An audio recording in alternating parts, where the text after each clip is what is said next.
예루살렘아, 예루살렘아. 마태복음 23장 29절에서 39절 말씀. 화 있을진저 외식하는 서기관들과 바리새인들이여, 너희는 선지자들의 무덤을 만들고 의인들의 비석을 꾸미며 이르되, 만일 우리가 조상 때에 있었더라면 우리는 그들이 선지자의 피를 흘리는데 참여하지 아니하였으리라 하니, 그러면 너희가 선지자를 죽인 자의 자손임을 스스로 증명함이로다. 너희가 너희 조상의 분량을 채우라. 뱀들아, 독사의 새끼들아, 너희가 어떻게 지옥의 판결을 피하겠느냐? 그러므로 내가 너희에게 선지자들과 지혜 있는 자들과 서기관들을 보내매 너희가 그 중에서 더러는 죽이거나 십자가에 못 박고 그 중에서 더러는 너희 회당에서 채찍질하고 이 동네에서 저 동네로 따라다니며 박해하리라. 그러므로 의인 아벨의 피로부터 성전과 제단 사이에서 너희가 죽인 바라갸의 아들 사가랴의 피까지 땅 위에서 흘린 의로운 피가 다 너희에게 돌아가리라. 내가 진실로 너희에게 이르노니 이것이 다 이 세대에 돌아가리라. 예루살렘아, 예루살렘아, 선지자들을 죽이고 내게 파송된 자들을 돌로 치는 자여, 암탉이 그 새끼를 날개 아래 모음같이 내가 내 자녀를 모으려 한 일이 몇 번이더냐. 그러나 너희가 원하지 아니하였도다. 보라, 너희 집이 황폐하여 버려진 바 되리라. 내가 너희에게 이르노니 이제부터 너희는 찬송하리로다. 주의 이름으로 오시는 이여 할 때까지 나를 보지 못하리라 하시니라. 답답하거나 너무나도 깊은 슬픔에 빠졌을 때 우리는 깊은 한숨을 내쉬곤 합니다. 깊은 한숨을 내쉬면서 우리의 답답함을 표현하고 괴로움을 나타냅니다. 깊은 한숨을 내쉬는 것은 그만큼이나 감정적으로, 심리적으로 고통스럽다는 사실을 표현한다고 할 수 있습니다. 유대 종교 지도자들과 여러 논쟁들을 통하여 천국 복음을 가르쳐 주신 예수님은 오늘 본문 중 마지막 부분인 마태복음 23장 37절에서 39절까지의 말씀을 통하여 예루살렘에 대한 깊은 슬픔을 표현하셨습니다. 지금도 그러하지만 예루살렘은 이스라엘 전체를 대표하는 가장 중요한 도시입니다.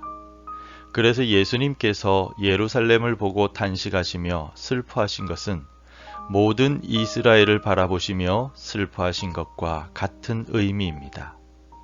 예수님은 왜 이토록 탄식하시고 슬퍼하셨습니까? 37절을 읽겠습니다.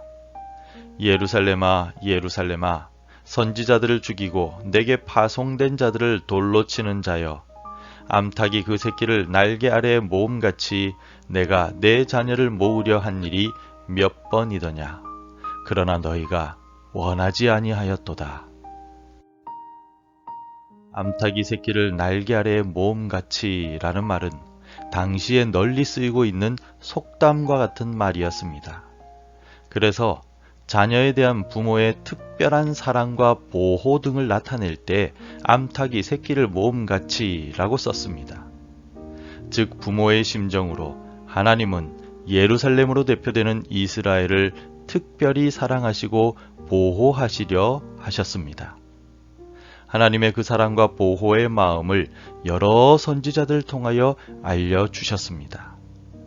그러나 이스라엘은 하나님을 거부하고 우상을 섬기며 다른 강대국을 섬겼던 역사가 있습니다. 하나님의 아들이신 예수님이 하나님의 특별한 사랑과 보호를 가르쳐 주시고 전하셨건만 여전히 이스라엘은 하나님의 사랑과 구원자이신 예수님을 거부하고 있음을 아시고 우리 예수님은 슬퍼하셨습니다.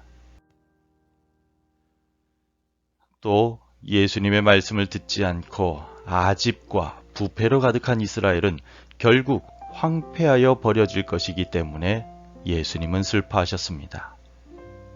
보라, 너희 집이 황폐하여 버려진 바 되리라.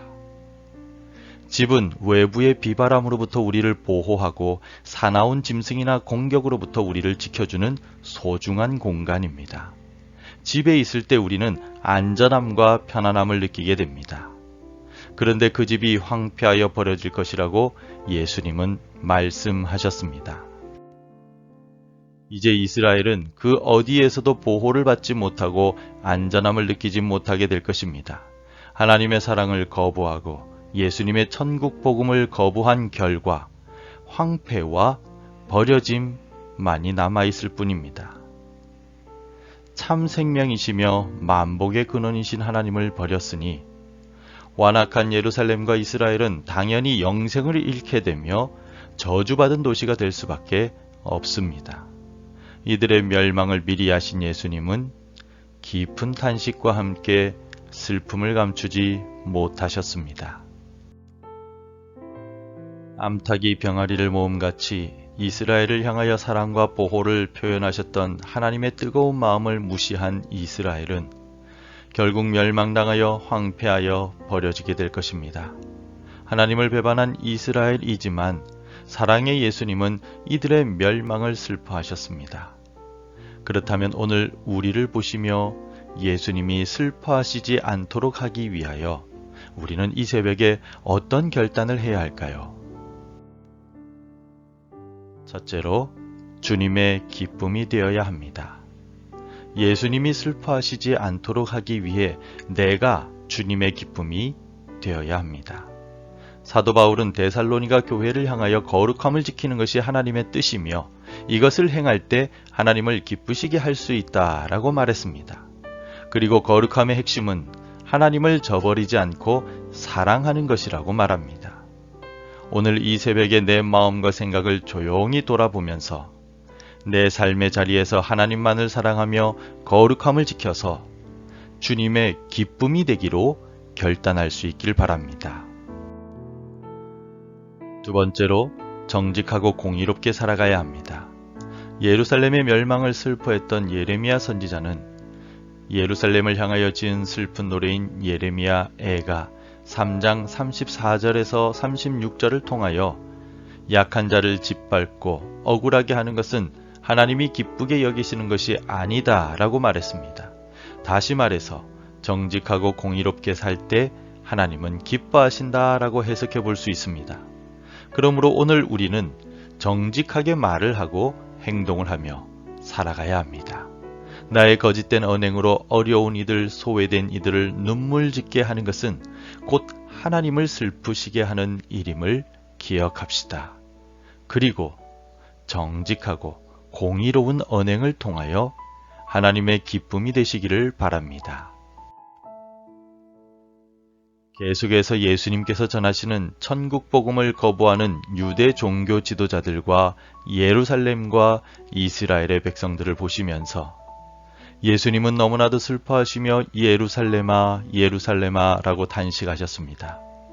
2000여 년이 지난 오늘 우리를 보시며 예수님이 여전히 탄식하고 슬퍼하고 계신 것은 아닐까요? 오늘 우리가 세상과 구별된 거룩한 삶을 살아가고 정직하고 공의롭게 말하고 행동할 때 주님의 슬픔이 변하여 기쁨이 될 것입니다.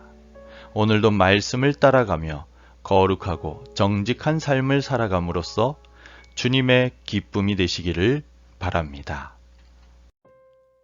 기도하겠습니다.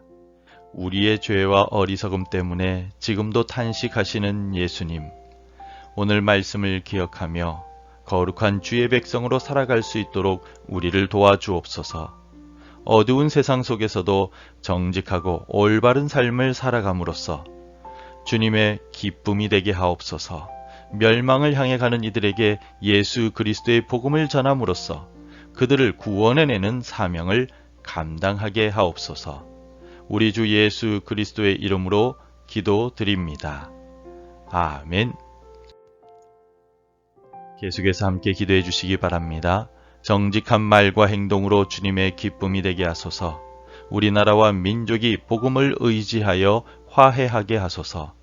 우리 교회와 가정이 거룩함을 지켜나가게 하소서. 복음 전해야 할 한 사람이 생각나게 하소서. 오늘도 말씀대로 살아가며 열매 맺는 하루가 되시기를 축복합니다.